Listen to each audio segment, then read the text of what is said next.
This channel does not promote any violent, harmful, or illegal activities. All content provided by this channel is meant for an educational purpose only. দেশের উত্তর পূর্বের উন্নয়নে act east নীতি নিয়েছে কেন্দ্র, যার অন্যতম গুরুত্বপূর্ণ অংশ হিসাবে রেলপথে জুড়ছে আইজল।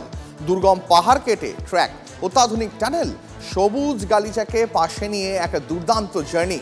মিজোরামে গেম চেঞ্জার হয়ে উঠতে চলা এই রেলপথের জন্য অপেক্ষা আর মাত্র কয়েক দিনের। বৈরবী সাইরাং রেলপথ কিভাবে সেজে উঠেছে, কি উদ্দেশ্য পূরণে সহায়ক হবে তা মিজোরাম থেকে TV9 বাংলার এক্সক্লুসিভ রিপোর্ট।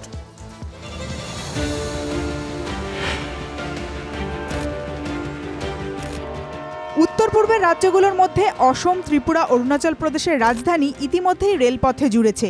এবার চতুর্থ রাজ্য হিসেবে মিজোরামও এই তালিকায় নাম লেখাচ্ছে।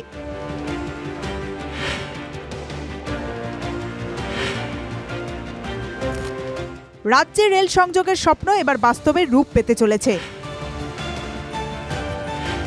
আগামী 13 সেপ্টেম্বর প্রধানমন্ত্রী নরেন্দ্র মোদী বৈরবী সাইরাং রেলপথের সূচনা করবেন। শিলচর থেকে বদরপুর হয়ে বৈরবী পর্যন্ত এতদিন একটি মাত্র ট্রেন চলাচল করত, অর্থাৎ মিজোরাম রাজ্যে এই বৈরবী পর্যন্ত একটি মাত্র ট্রেনই আসতো, আর সেটা আসতো এই বৈরবী স্টেশন পর্যন্তই। কিন্তু এবার রেল মানচিত্রে স্থান পেতে চলেছে মিজোরামের রাজধানী আইজল। নতুন রেলপথটি হতে চলেছে মিজোরামের রাজধানী আইজলের লাইফ লাইন। পরিবহনের সঙ্গে আর্থিক কর্মকাণ্ডের গতি আসবে, বাড়বে পর্যটনের প্রসার। ইন্ডিয়ার যে মেইন পোর্টসগুলি আছে সেই পোর্টসের থেকে জাহাজ দিয়ে মালপত্র সোজা মায়ানমারের সিটিএ পোর্টে এসে পৌঁছতে পারবে, এবং সিটিএ পোর্ট থেকে আনলোডিং হয়ে হাবিচোয়া পৌঁছে সেখান থেকে ট্রেনে করে সাইরেংই হোক, শিলচরই হোক, ভৈরবী হোক, সেখানে এসে পৌঁছতে পারবে। মেইন হচ্ছে সামরিক এবং অসামরিক দুটো ক্ষেত্রে যেটা কাজে লাগবে, এবং নর্থ ইস্টের সাথে এখন যেটা আমাদের এক্সিস্টিং কানেক্টিভিটি থ্রু মেইনল্যান্ড, তার একটা অল্টারনেটিভ রুটও তৈরি হয়ে যাবে।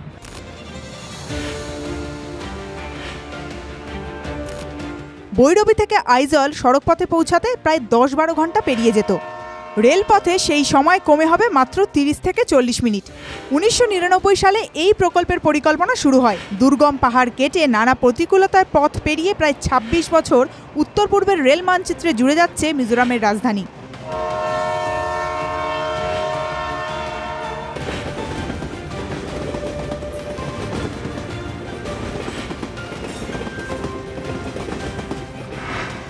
বৈরবী সাইরাংয়ের মাঝে থাকছে 3টি স্টেশন: হরতকি, কাউনপুই, মুয়ালখং।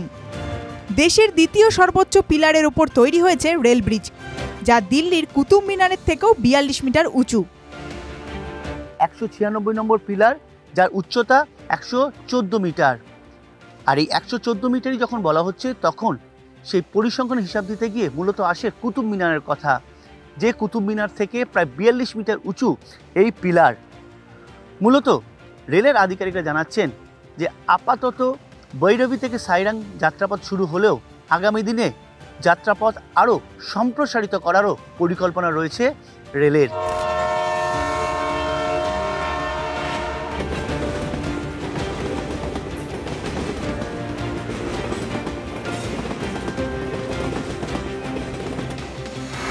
মোট 48টি টানেলের মধ্যে দিয়ে ছুটবে ট্রেন।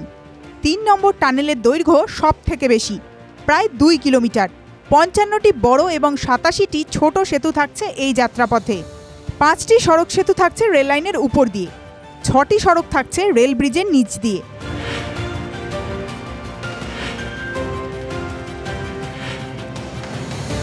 এই সেই টানেল যার উপরে রয়েছে পাহাড়। রেল আধিকারিক এবং রেল ইঞ্জিনিয়াররা জানাচ্ছেন, ধস নামলেও বা অন্য কোনো বিপর্যয় দেখা দিলেও তাতে রেল লাইন কখনো বিপদের মধ্যে পড়বে না। স্বাভাবিকভাবেই অত্যাধুনিক উপকরণ এবং কাঠামো ব্যবহার করা হয়েছে এই ধরনের সুড়ঙ্গ নির্মাণে। প্রায় 5021 কোটি টাকার এই রেল প্রকল্প।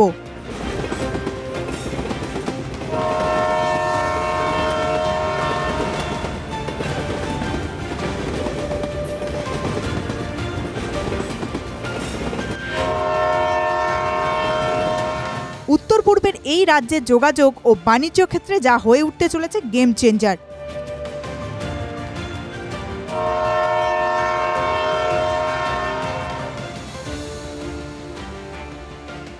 একদিকে মায়ানমার, অন্যদিকে চীন ও অন্যদিকে বাংলাদেশ, সীমান্তের আশেপাশে থাকা এই রাজ্যটির কাছে অত্যন্ত গুরুত্বপূর্ণ এই রেল পরিষেবা। কারণ ভারতীয় সেনা এবং ভারতীয় সীমান্তরক্ষীর কাছে উপযুক্ত সময় এবং যুদ্ধকালীন পরিস্থিতিতে রসদ পৌঁছে দেওয়ার জন্য রেলের মতো গুরুত্বপূর্ণ যান আর কিছুই নেই। আর সেই কারণে এই রেল প্রকল্প অত্যন্ত প্রয়োজনীয় বলে মনে করছেন সামরিক বিশারদরাই। মিজোরাম থেকে ক্যামেরায় সমর দাসের সঙ্গে সায়ন্ত ভট্টাচার্যের রিপোর্ট, TV9 বাংলা।